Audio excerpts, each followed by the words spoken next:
हरियाणा के मुख्यमंत्री मनोहर लाल खट्टर ने आज समालखा विकास रैली में समालखा में 53 करोड़ की योजनाओं का शुभारंभ किया। मुख्यमंत्री ने गांव मनाना में तैयार 100 बेड के सामान्य अस्पताल का शुभारंभ किया। भूतपूर्व सैनिकों के लिए सभागार और गड़ी छाजू गांव में 33 केवी सब स्टेशन का उद्घाटन और समालखा बापोली ड्रेन नंबर 2 पर बनने वाली सड़क, समालखा स्टेशन के नजदीक बनने वाले RUB पंजाबी धर्मशाला व समालखा में रेलवे की जमीन पर बनने वाले पार्क की आधारशिला रखी। मुख्यमंत्री मनोहर लाल खट्टर ने कहा कि प्रधानमंत्री मोदी की सरकार में वित्त मंत्री ने जो बजट पेश किया है उसमें किसानों को बहुत लाभ दिया गया है और लगभग 12 करोड़ किसानों को इसका लाभ मिलेगा। उन्होंने कहा कि असंगठित क्षेत्र के मजदूर हैं, उनको 3000 रुपए पेंशन भी दी जाएगी। हरियाणा में पहली बार 22वां एम्स खोलने पर हरियाणा के मुख्यमंत्री ने केंद्र सरकार का धन्यवाद किया और कहा कि हरियाणा को एक एम्स की जरूरत थी। उन्होंने कहा कि 28 फरवरी तक BPL कार्ड बनाने के लिए हमने ऑनलाइन प्रक्रिया शुरू कर दी गई है, जो कि 28 तक सभी लोग आवेदन ऑनलाइन निवेदन कर सकते हैं। उन्होंने कहा कि प्रदेश की हर विधानसभा क्षेत्र में 25 किलोमीटर तक की सड़कें पक्की की जाएंगी। 2019 में लोकसभा चुनाव के मद्देनजर उन्होंने विधानसभा चुनाव अपने समय पर करवाने की बात कही। JJP व आप गठबंधन पर बोलते हुए उन्होंने कहा कि भाजपा विधानसभा का चुनाव अपने दम पर लड़ेगी। प्रधान भी है और हमारा हेल्थ केयर बोर्ड है जो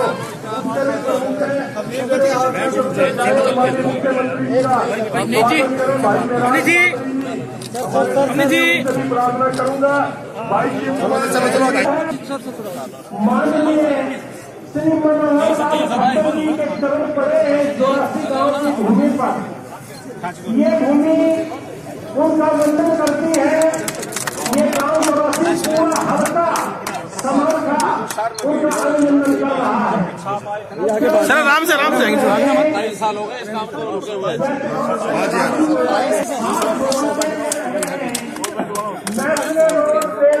पास का उद्घाटन हो रहा है। धीरे धीरे समालखा में 100 अस्पताल है। आराम से सर आराम से तैयार है, उसका भी उद्घाटन माननीय मुख्यमंत्री जी कर रहे हैं। बेड़ा पार करे हरियाणा में गरीब लाग के धन मनोहर सरकार करे।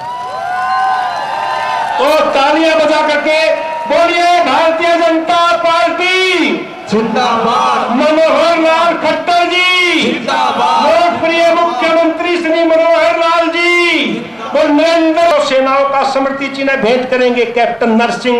तो हमारे फौजी भाई मैं फर्ज है जो कृतज्ञ नहीं है ये श्री मनोहर लाल जी खट्टर जी को कि वो आए और आकर के अपना उद्बोधन दें। आपको हम सभी सुनना चाहते हैं। मैं विनती करता हूं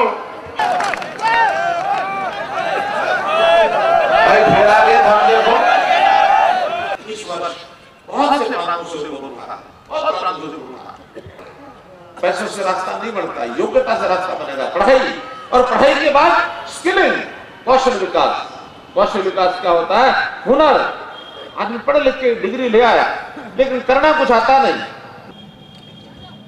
आज ये जो विधानसभा की हमारी रैली, इसमें आने का जो निमंत्रण मुझे दिया था रविंद्र माछोली जी ने कहा कि गांव में 84 गांव में अपनी रैली होगी। मैंने कहा कि कैसी रैली होगी? इन्होंने बताया नहीं कैसी होगी। एक ही बात कही कि आइयो और देख लियो। तो भाइयों बहनों, रैली देखी और इस रैली में आने वाले लोगों का जो तांता लगा हुआ था, उस तांते में, उस ट्रैफिक में मैं भी फंस गया। मेरी सारी गाड़ियों का रेला वो भी रैली में फंस गया। 10 मिनट तो इस कारण से मैं लेट हो गया। भाइयों बहनों, आज के इस कार्यक्रम में कुछ बातें रखी गई हैं जिसके अंदर 84 गांव के अंदर, इस रैली के अंदर जो बातें आपके सामने रखी हैं उसमें आपकी बहुत सी मांगे हैं। उन मांगों को तो मैं बाद में आपके सामने रखूंगा। अभी तो इतनी बात आपको बताना चाह रहा हूं। आते ही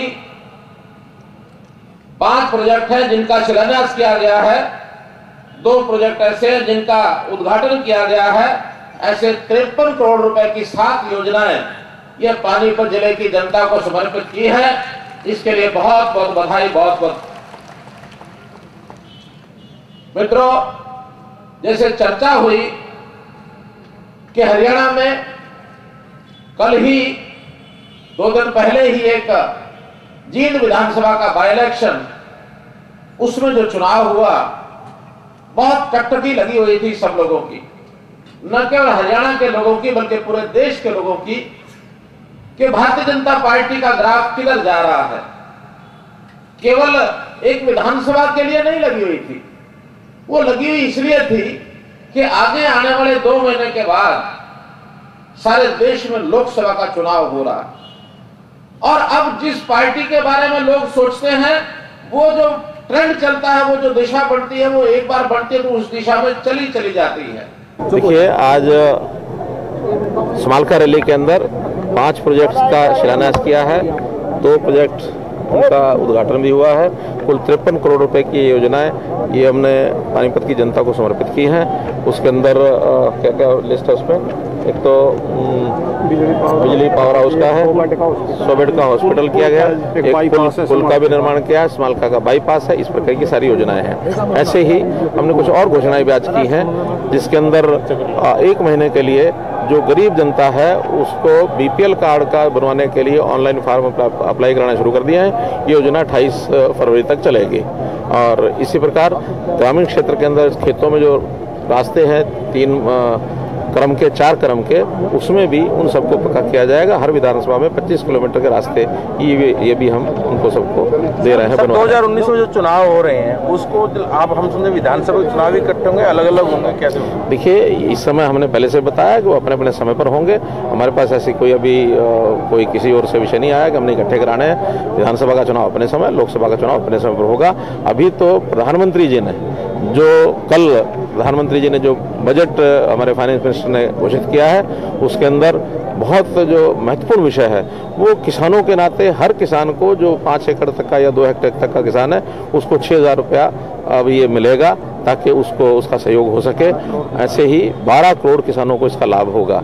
इसी प्रकार जो असंगठित क्षेत्र के मजदूर हैं उनको भी एक नॉमिनल राशि जमा कराने के साथ साथ 3,000 रुपये महीना ये उनको पेंशन मिलेगी। और जो इनकम टैक्स की लिमिट है वो भी अब 2.5 लाख रुपए की बजाय 5 लाख रुपए उसकी लिमिट कर दी है। इससे भी बहुत बड़ी संख्या में लोगों को लाभ मिलने वाला है। हरियाणा की ओर से तो मैं विशेष उनका आभार और धन्यवाद प्रकट करता हूँ कि जो 22वां एम्स है हमारे यहाँ हरियाणा में भी एक भी एम्स का हॉस्पिटल नहीं था, तो एक एम्स उन्होंने उसको मंजूरी दे दी है और ये हमारा 22वां एम्स देश भर में होगा। इसके लिए मैं उनको बहुत बहुत आभार धन्यवाद। सर, आप और जेजेपी दोनों आने वाले चुनाव में गठबंधन में चुनाव लड़ेंगे, तो उस पर क्या कहना है? भारतीय जनता पार्टी ने 2014 में अपने दम पर ये सरकार बनाई है, अपने दम पर ही सरकार बनाएंगे। पानीपत ब्रेकिंग न्यूज पर ताजा तारीन समाचार देखने के लिए आज ही चैनल को सब्सक्राइब करके बेल आइकन दबाएं, ताकि आपको ताजा खबरों के अपडेट मिलते रहें। देखते रहिए पानीपत ब्रेकिंग न्यूज।